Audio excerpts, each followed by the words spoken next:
Працягваем часткі 3 і 4. Прайшло некалькі тыдняў. Ласяня акрыяла, падужэла, пачула, што ў яго залячылася рана.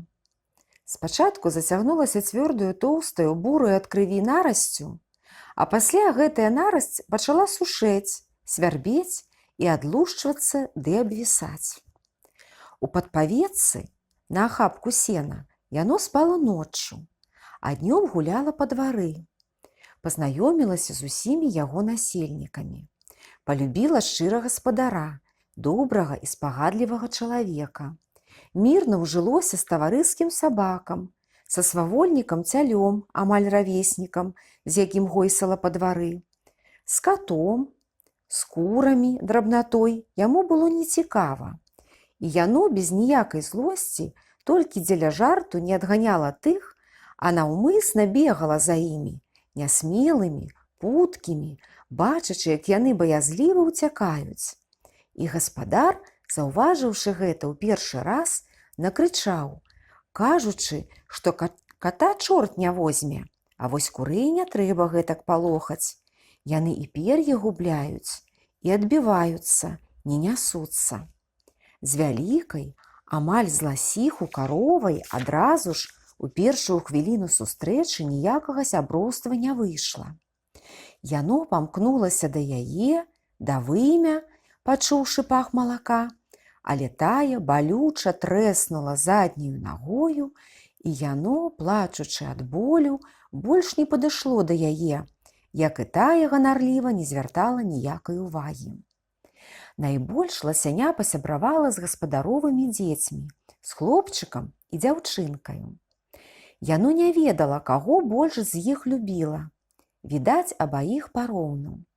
З імі яно і дурэла, бегала па двары, брала з іхніх рук смачны хлеб, салодкія цукеркі і пернікі. Ад іх яно атрымала смешную, нават дураслівую мянушку – губаты. Прыдумаў гэта хлопчык. Усё дзівіўся, што ў яго, ласяняці, такая гарбатая морда, абвіслая верхняя губа, а пасля і выдумаў губаты. Падклікалі яго адным з цялём клічам «Цяля-цяля», а мянушку вось далі такую.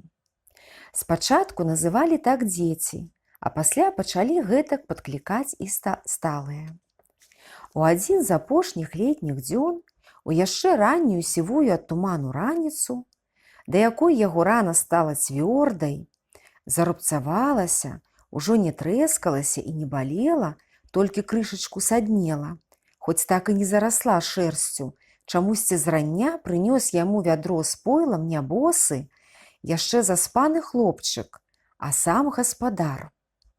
Ён быў ужо у аброшаных кірзавых ботах, старым пінжаку, на плечы якога пачаплялася шмат лясной павуціны, і ўвесь ён пахнуў вільготнымі грыбамі.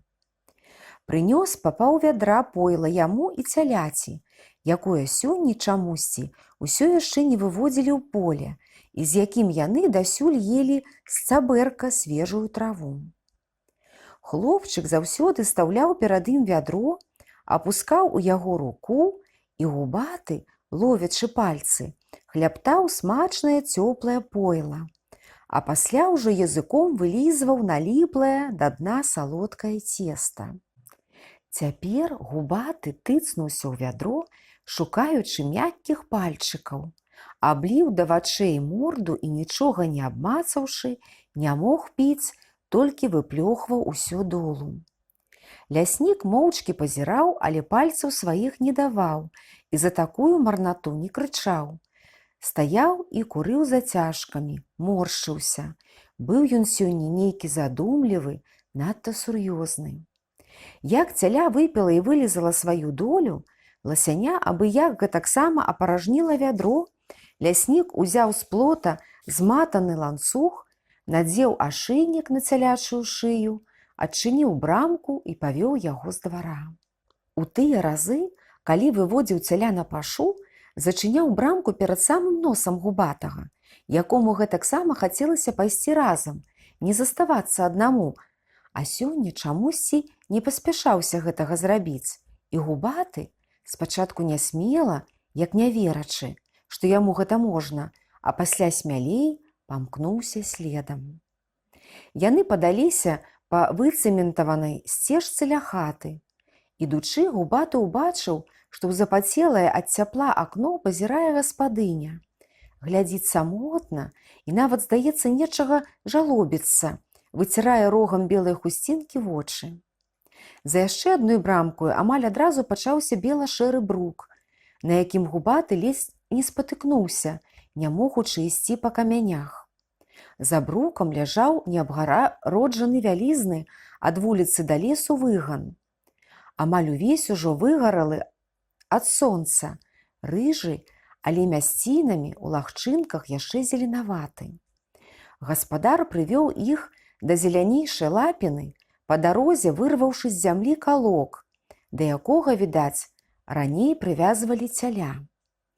Як гаспадар прыпыніўся, нагнуўся, пачаў забіваць каменем у дол сплясканы зверху калок, пятлёю надзеўшы яго на ланцуг, стала і ласяня, здзіўленая такім вялікім прасторам, над якім, здаецца, намнога пабольшала і блакітнае з лёгкай парнасцю неба. Ну што, губаты, кінуўшы вобзень камень, ляснік падняўся, атрапаў аб штаніны рукі, а пасля пагладзіў яго па спіне. Стаў ты ўжо дужы, здаровенькі, то ідзі ў свой дом, так сказаць, і жыві, дзе ўсе твае сваякі жывуць. Бо цяперака, покуль ты яшчэ малое, табе добра ў нас, а скора будзе нядобра. Ідзі, покуль дзеці спяць. Сказаў так і падштурхнуў узад. Ідзі, звярок, мілы, да свайго, а пра нас забудзь. Так будзе табе ж лепей. Губаты адышоўся, пхнуў мызаю цяля, і яны, як штодня ў двары, імтанулі адсюль. Але хутка цяля, ірвануўшыся, стала. Яго, напяўшыся, затрымаў ланцуг. Ляснік, які шлепаў у ботах за імі, замахаў вялікімі рукамі, і губаты, зусім не спалохаўшыся, адурасліва і як дражнячыся, падскочыў, брыкнуў заднімі нагамі і гайдануў далей, імгненна п'янеючы ад вялікай прасторы, бегу, адчуваючы, як яму ўсяго гэтага дасюль не хапала.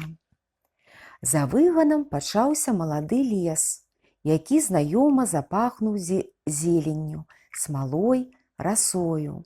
І ў душы губатага нешта як варухнулася, захацелася бегчы, і ён, ужо нічога не помнячы, не азіраючыся, мінуў маладняк і памчаў у глыб лесу. Стары сасоннік яшчэ болей завабіў нечым невядомым, родным, мілым, што ён адчуў такое вялікае шчасце, якое, здаецца, не толькі поўніла грудзі, але і ахмяляла зусім. Ён прабег яшчэ, тыцнуўся ў высокую траву і нечакана, зморшчыўшыся, спыніўся. Гэта былі калючыя ажыны. Губаты хутка выблытаўся назад, адчуваючы, як гараць агнём падрапаныя ногі. Прайшоў крыху, асцярожна дакрануўся мордай да высакаватага густога ядлоўцавага куста і зноў хуценька адскочыў, адчуваючы, што запякла наколатая далікатная мыза. Ап'яненне волей прайшло, і ён адчуў, што шмат чаго тут не ведае, а вось леснікоў двор знае ўжо да драбніц. Адчуў, што і лес сустрэў яго непрыхільна. Падаўся далей паволі, баючыся, каб зноў не наткнуцца на што калючае. І тут ён пачуў, што яго жаласна кліча хлопчык. «Губаты! Дзе ты, губаты?» А гэтаксама тоненька, як камар, плача дзяўчынка. Ён зразумеў, што далёка адбегся, пакінуў адных сваіх сяброў. Падумаў так і затрусіў назад. Выскачыўшы з лесу, згледзеў, што ляснік трымае на руках і спрабуе несці дамоў дзяўчынку, якая вырываецца і румзае. «Губаты, губаты!» – радасна закрычаў хлопчык, босы ў кароткіх трусіках ды майцы, а пасля хутка-хутка пабег насустрач. Убачыўшы гэта, ляснік апусціў на зямлю дзяўчынку ў кароценькай кашульцы, босую, і яна гэтаксама падалася сюды за хлопчыкам, крышку смешна віхляючы, нібы крываватымі ножкамі. Бегла і нешта радасна крычала. Яны сутыкнуліся з хлопчыкам і пакаціліся долу. Губаты падаў першы, каб не пакалечыць малога. Хлопчык хутка ўсхапіўся, абняў за шыю, прытуліўся, шэпчучы: «Губаты мой, губаценькі!» Падбегла, гопнулася на яго дзяўчынка, гэтаксама абхапіла шыю мякенькімі маленькімі ручкамі, а пасля і прытулілася поўненькай шчочкаю. І губаты не вытрымаў, заплакаў, што ў яго такія верныя, мілыя маленькія сябры. «Ты маніў нам!» – папракнуў хлопчык бацьку, калі той паволі падышоў. «Губаты не ўцёк сам, а ты яго выпусціў. Як выпусціў бусла, зайчыкаў, дзікіх парасят. Але губатага мы не адпусцім, ён будзе жыць у нас, я яго буду карміць». «І я буду кальміць!» – паўтарыла за ім дзяўчынка, гэтаксама з папрокам, пазіраючы на маўклівага, як вінаватага бацьку сваімі вялікімі вачамі поўнымі слёз. «Ты нядобрый, татусь!» «Добра вы робіце, дзеці, і нядобра!» – зморшчыўся нарэшце, азваўся ён. «Хораша і люба, што глядзіцё так губатага. Але блага, што трымаеце. Ён звер і павінен жыць у лесе. Там яго дом, пасцель, яда, воля. Цяжка бывае дзікаму зверу, калі яго залішне прыручаюць людзі. Гора бывае, бяда, я ж ведаю».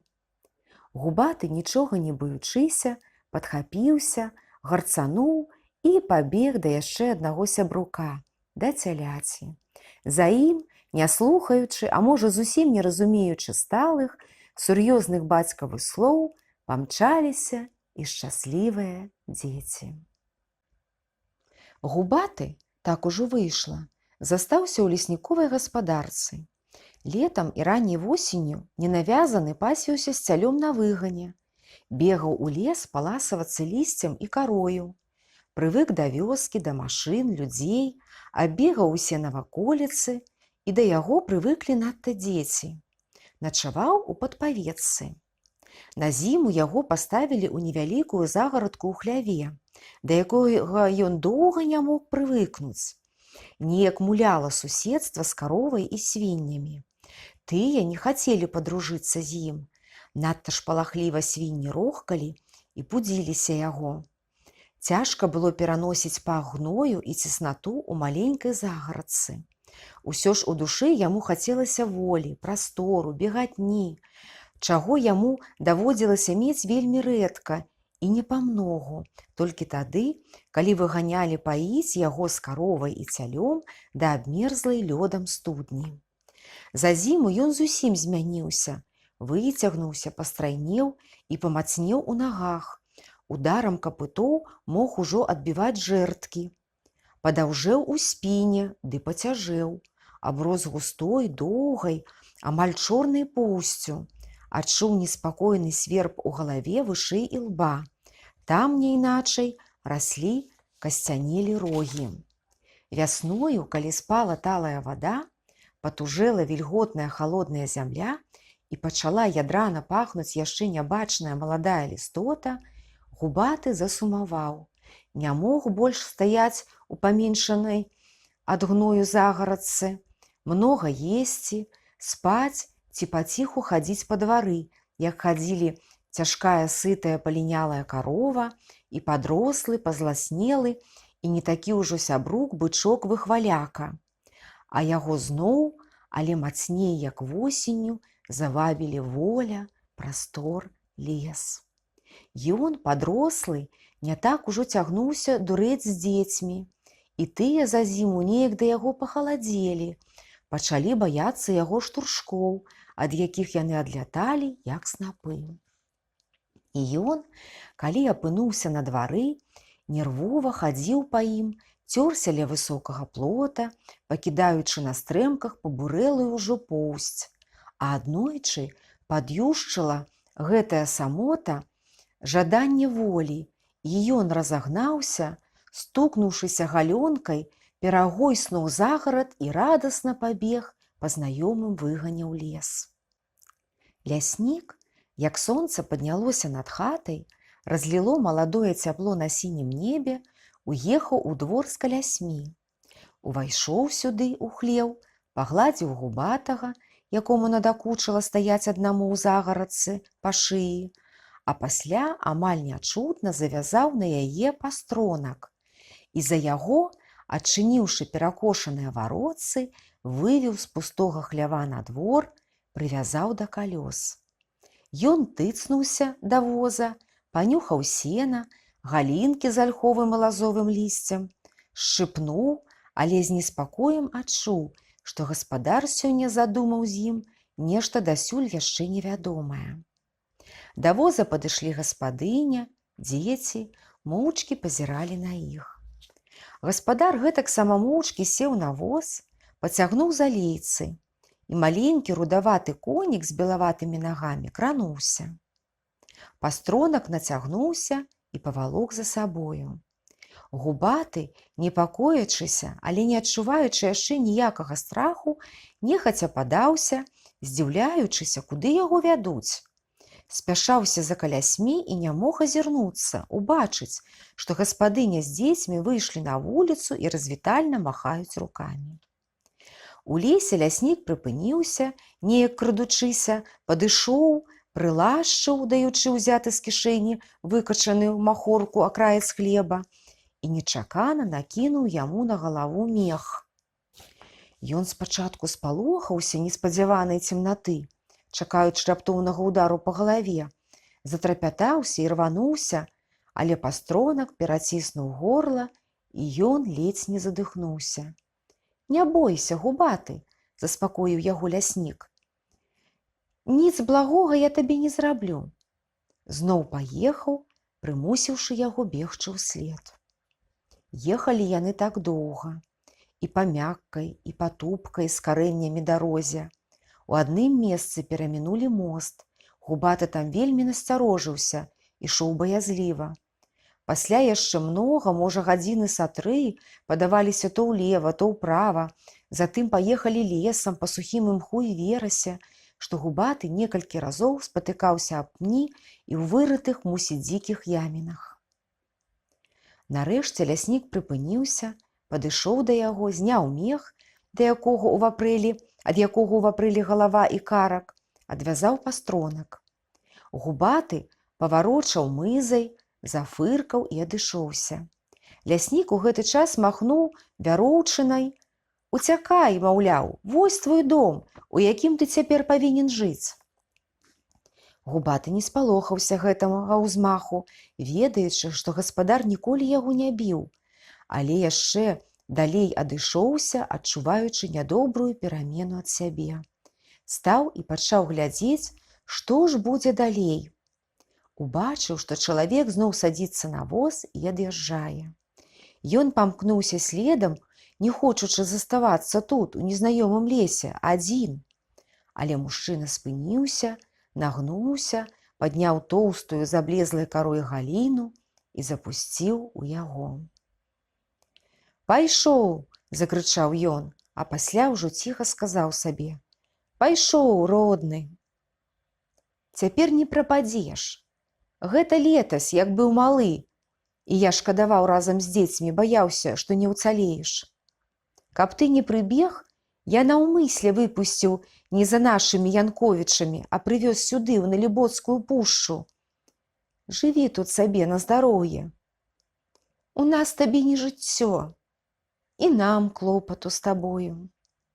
Губаты, пакрыўдзіўшыся, больш не памкнуўся наўздагон, адстаў, адвярнуўся і паціху пакрочыў па чужым, ціхім, зусім далёкім ад вёсак лесе, чуючы, як аддаляецца ляскат колаў.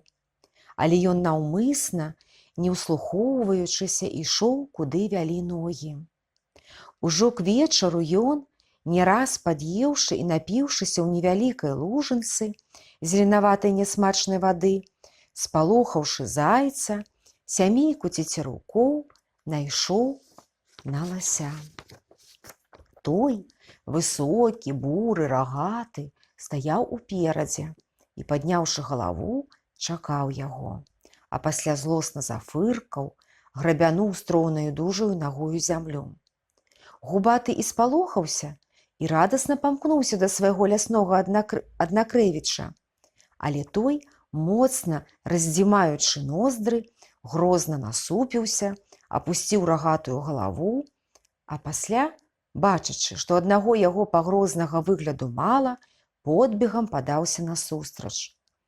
Губаты ледзь паспеў адскочыцца, ухіліцца ад вострых цвёрдых рагоў, зразумеўшы, што ён тут чужы, лішні, замінае, бо той, хоць у лесе ўсяго шмат і ўсім любога хопіць, гэтаксама хоча мець тут нязводны харч, быць гаспадаром удалай мясціны. Таму вось так не хочуць, каб яшчэ быў і ён, адганяюць, каб блукаў недзе падалёку ў горшых мясцінах. Губаты мусіў уцячы з багатага на лісце і траву глухога кутка, вярнуцца ў той лес, куды яго прывёў ляснік, думаючы, што трэба ўсё яшчэ шукаць і сабе лепшага прытулку.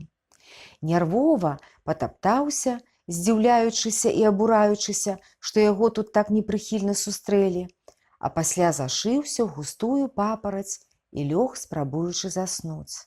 Але не мог. Спачатку здавалася, што вельмі мулка ляжыць. Ён шмат круціўся, поўзаў, выбіраючы мякчэйшае месца. Пасля стала холадна, стыла ад зямлі, што ў яго збеглася, пакрылася буйнымі зярняткамі скура. А з густою, як ад накрытага на лес вялізнага гаршка, цемнатою прайшоў страх. Сполах ад адзіноты, ад савінага прарэзлівага крыку. І ён засумаваў па цёплым хляве, па маленькай загарадцы, якія яшчэ ўчора патаемна недалюбліваў, а цяпер так помніў, шкадаваў, хацеў зноў трапіць туды. Яму не цярпелася ўскочыць і пабегчы туды, да людзей. І калі гэтая думка, ад якой аж зашумела ў галаве, і нечым гарачым аблілося сэрца, ледзь не падняла на ногі, нечакана прыйшла другая, цвярозая, халодная, ад якой адліла кроў ад галавы і сэрца. Падумалася, што можна не знайсці туды дарогі. Самае важнае, там ён зусім не патрэбны.